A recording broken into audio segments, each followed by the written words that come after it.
Pasuk says at the beginning of the parsha, "V'hayoz harachot ha'afar ha'aretz, u'faratzta yoma v'kedma v'tzafayna v'negba, v'nivruchu v'chol kol mishpachos ha'adama v'zarecha." Pasuk is a bracha given to Yaakov Avinu that his children will be like the afar ha'aretz, and he will spread out in every direction, and they'll have a bracha. We find this interesting phenomenon by the Avos, that each one of the Avos was given their own individual brachas. They each got a bracha, and each of the Avos was given a different bracha. And there's actually a reason for it. The Mefarshim speak about why each one was given a different, each bracha was its own individual thing. Avraham Avinu had a bracha that he would be kekoch ve'hashamayim, like the stars in the sky, and also like the sand on the beach. That was Avraham Avinu's, on the sand on the shore, that would be that was Avraham Avinu's bracha. Like it says after the Akedah, it says, Yan asher asisa, because you did and you passed the nisyonos. So HaKadosh Baruch Hu told Avraham Avinu that you'll be like the stars, you'll be like the sand, and that was his bracha.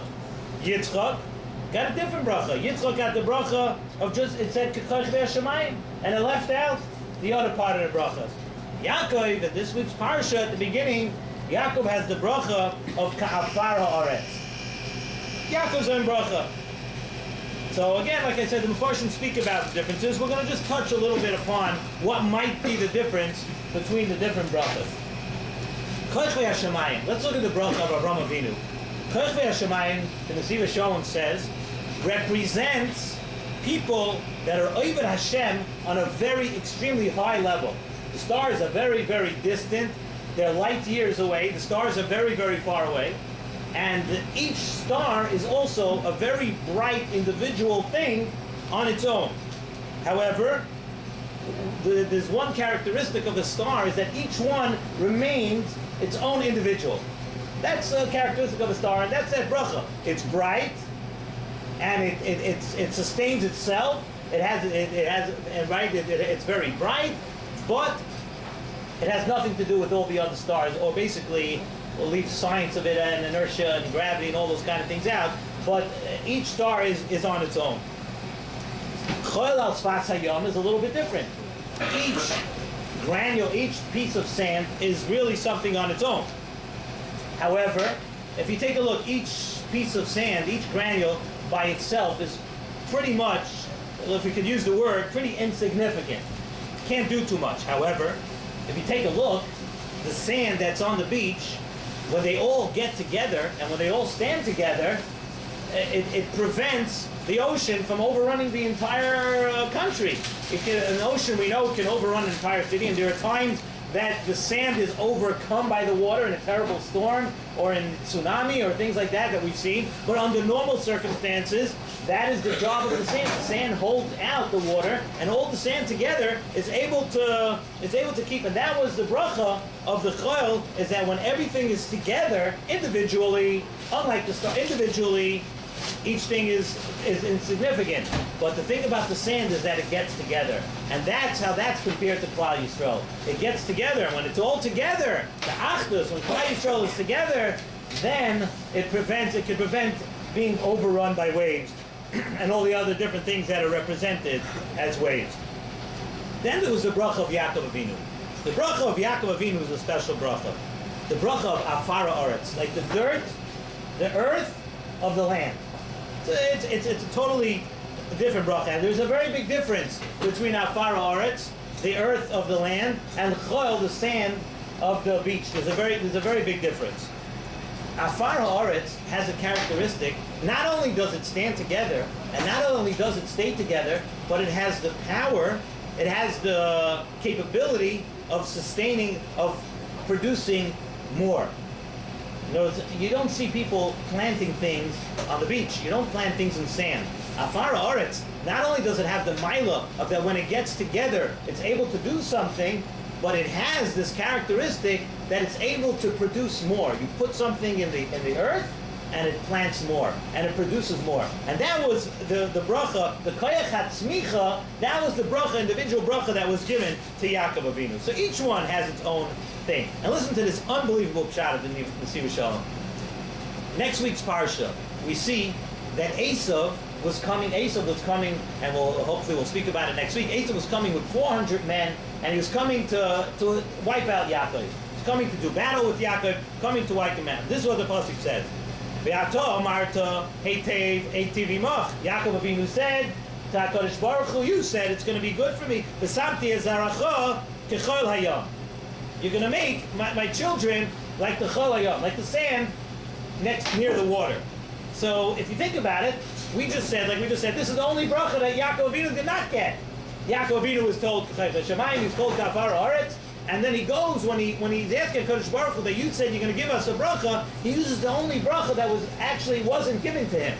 So with what we said, that's a beautiful pshat. What was happening over here? Esau was coming with 400 men. He was going to come in waves at Yaakov. He was coming with enough people. He was coming with enough resources to overwhelm Yaakov.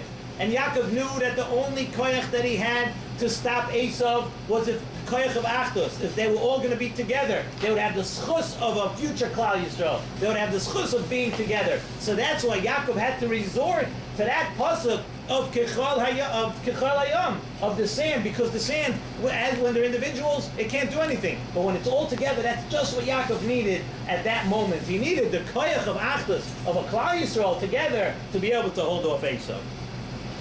And that's as Yidden, we always have to remember that as good as any one person could be, and as good as any individual could be, nothing compares to the koyach ha'achdus that if we all stick together. And if you notice, it's sometimes very sad to say that the Satan really will let us do almost anything else. He'll let us learn Torah. He'll let us, up to a certain point, I guess, but he'll let us learn Torah. He'll let there be chesed. But unfortunately, we have a very hard time, Klal Yisrael, keeping achdus. That there should be shalom and achdus, because the Satan knows what the koyach of achdus is. That if everybody, it's not just the getting along, it's the achdus, it's one for the other. Each person in Klal Yisrael being for the other one, caring for the other one. The Satan knows how much that could do, what that could hold off, the kind of troubles that could hold off of Klal Yisrael, and therefore it's very hard to accomplish.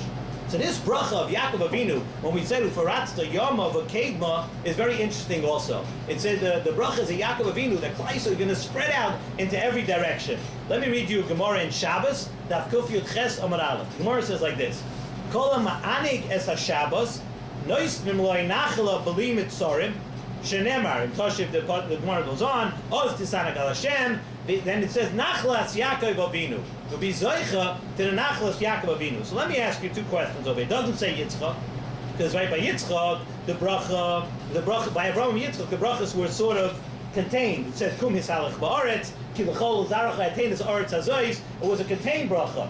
But this bracha, Nachlas Yaakov Avinu, were promised of Kol Ma'anig as a Shabbos, were promised something unbelievable. The brachas of Nachlas Yaakov, that the bracha will be a bracha that goes. So two questions. First of all, why is Shabbos Zaychet to such a bracha? And why are we chapping on specifically to Yaakov Avinu? So there's one yesod that we see from Yaakov throughout the parshas. Yaakov Avinu, the lesson that he teaches us, and we've discussed this, we've touched upon it a couple of different times. The lesson that Yaakov Avinu teaches us is that you can take anything which is gashmias and the things that you do on a day-to-day basis, and you could raise the level of everything ruchnias, like we up to ruchniistic level. Like we see the beginning of the parsha says, "V'hinei sulam mutzav arza." There is the ladder was perched on the ground, and arza could be referring to arza, the mundane, the gashmias things, gashmiistic things that we do. But v'roishay magia hashamayma, the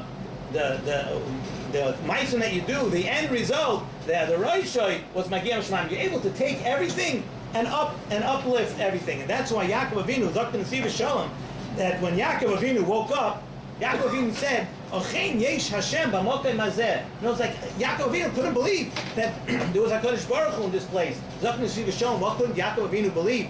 Yaakov Avinu was sitting and learning in yeshiva for 14 years, and he was doing everything that was ruchnius also. So Yaakov Avinu thought that the only time you can have a real connection to HaKadosh Baruch Hu, the only time you can have a real siyata d'shmaya, the only time you can be that close to HaKadosh Baruch Hu is if you're sitting in front of a Gemara, if you're sitting in front of a Sefer, you're sitting in a base medrash, and you're in the middle of steiging.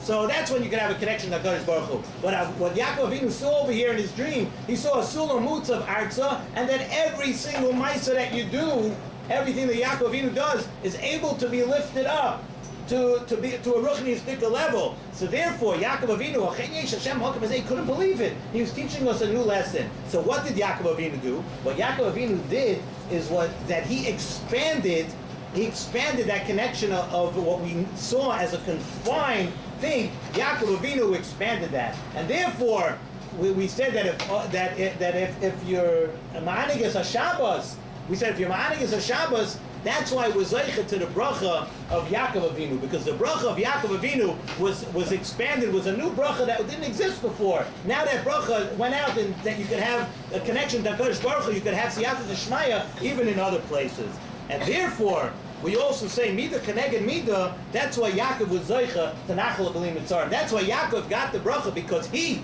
took Siyata D'Shmaya and expanded it. Therefore, Yaakov was Zeicha to Yom V'Keid Mitzvah B'Negla. Yaakov Avinu was Zeicha to a bracha that was B'li Mitzarim. And now let's answer the question about Shabbos. If you take a look, the Maimer of the Gemara, the Maimer Chazal says Kol HaMe'anei Es HaShabbos. The Gemara does not say, the Chazal do not say Kol HaMis'anei. People have this misconception. They think Kol HaMa'anei is a Shabbos. They think it means that if you sit down and you have a hot kugel and you have a hot cholent and you sit down on the recliner and you take a good nap, that's called Kol HaMa'anei is a Shabbos. You're zeicha to the brachos. No, that would be Kol HaMis'anei. Someone who you're gratifying yourself. Kol HaMa'anei is a Shabbos means that you are making the Shabbos proud. You're doing things that you're taking your regular things that you would do during the week. Yes, you eat during the week also, but you're taking things on Shabbos and you're doing it for a higher level. You're doing it for HaKadosh Baruch Hu. That's why if a person is ma'anigas HaShabbos, you do those regular gashmias bigger things, and now you do it for HaKadosh Baruch Hu. Therefore you're expanding, and you're expanding this unbelievable koyach that you have. Then you'll be zeicha. That's why the Gemara ends off that you'll be zeicha. It's nachlas Yaakov Avinu. It's the same type of bracha. Mida keneged mida. You notice it. A couple of people came over to me today, and for some odd reason I thought that when we had started this year, that we started it after Hanukkah. I don't know why. I thought that we started in later parshas, and it happened throughout this week. A couple of people came over to me and they asked me questions, something about that I said last year on Parshas Vayeitei. So I went back to the archives of the Lakewood Scoop. That's our media, our network, the network that carries our share every week. And I looked back in Taka. We began, and then so first of all, again, like I mentioned last week, we have tremendous hakaras hatov to